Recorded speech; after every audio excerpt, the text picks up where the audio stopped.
Assalamualaikum warahmatullahi wabarakatuh. Ismi Santi Nobita, ana min firqatil al-khamisa, sa'ubayyina lakum al-jawanibi al-asabiyah lugha. Thayyib, musyahadah, mumti'ah.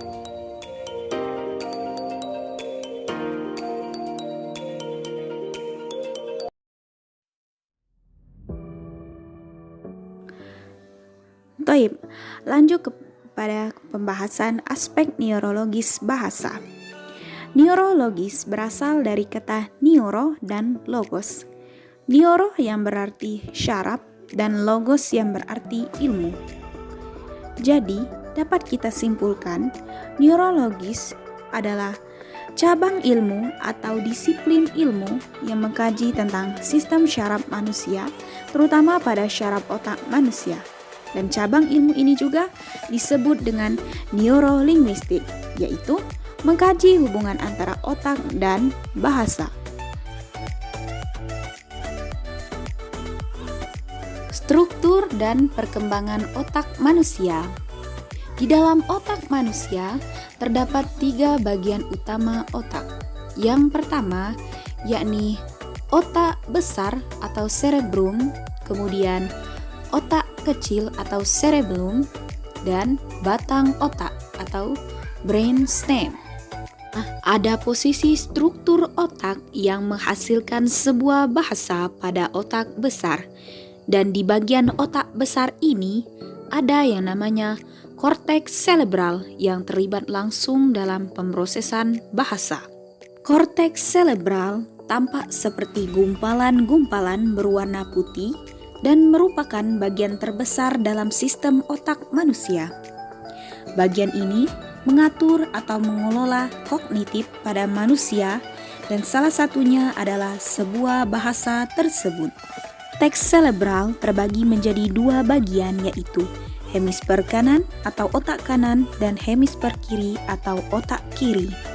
Baik hemisfer kanan maupun hemisfer kiri memiliki fungsi masing-masing. Terlebih pada hemisfer kanan sebagai ingatan jangka panjang dan hemisfer kiri sebagai ingatan jangka pendek. Lalu, pada bagian manakah yang menjadi pusat bahasa tersebut? Jawabannya ada pada tentu saja pada hemisfer kiri. Dan alasan hemisfer kiri lebih dominan untuk menghasilkan sebuah bahasa adalah karena kemampuan bahasa hilang akibat syaraf hemisfer kiri rusak atau dianestesia.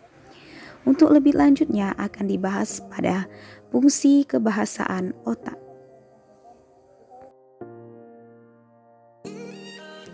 Selanjutnya kita akan membahas perkembangan atau pertumbuhan sel otak manusia. Telah berlangsung dengan sangat cepat sejak bayi hingga akhir masa remaja.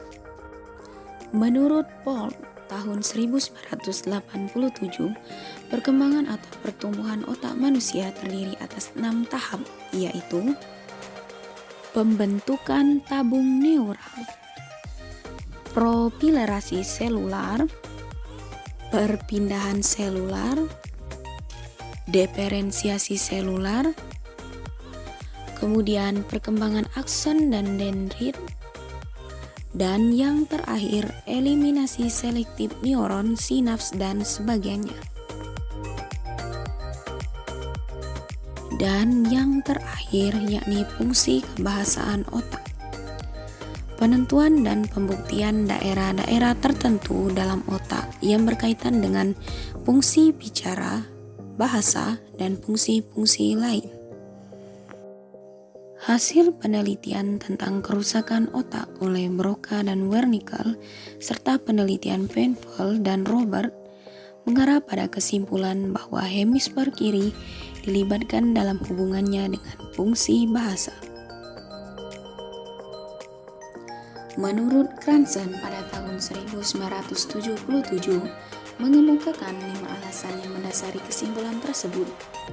Yang pertama, hilangnya kemampuan berbahasa akibat kerusakan otak lebih sering disebabkan kerusakan jaringan syaraf hemisfer kiri daripada hemisfer kanan. Yang kedua, ketika hemisfer kiri dianestesia, kemampuan berbahasa menjadi hilang. Tetapi ketika hemisfer kanan dianestesia, kemampuan bahasa itu tetap ada. Yang ketiga, sewaktu bersaing dalam menerima masukan bahasa secara bersamaan dalam tes dikotik, ternyata telinga kanan lebih unggul dalam ketepatan dan kecepatan pemahaman daripada telinga kiri. Keunggulan telinga kanan itu karena hubungan antara telinga kanan dan hemisfer kiri lebih baik daripada hubungan telinga kiri dengan hemisfer kanan. Yang keempat, ketika materi bahasa diberikan melalui penglihatan mata kanan dan mata kiri, maka ternyata penglihatan kanan lebih cepat dan lebih tepat dalam menangkap materi bahasa daripada penglihatan kiri. Pada waktu melakukan kegiatan berbahasa baik secara terbuka maupun tertutup, hemisfer kiri menunjukkan kegiatan elektris lebih hebat daripada hemisfer kanan. Hal ini diketahui melalui analisis gelombang otak, hemisfer yang lebih aktif sedikit dalam menghasilkan gelombang alfa. Baik, syukron, kazalika minni. Wassalamualaikum warahmatullahi wabarakatuh.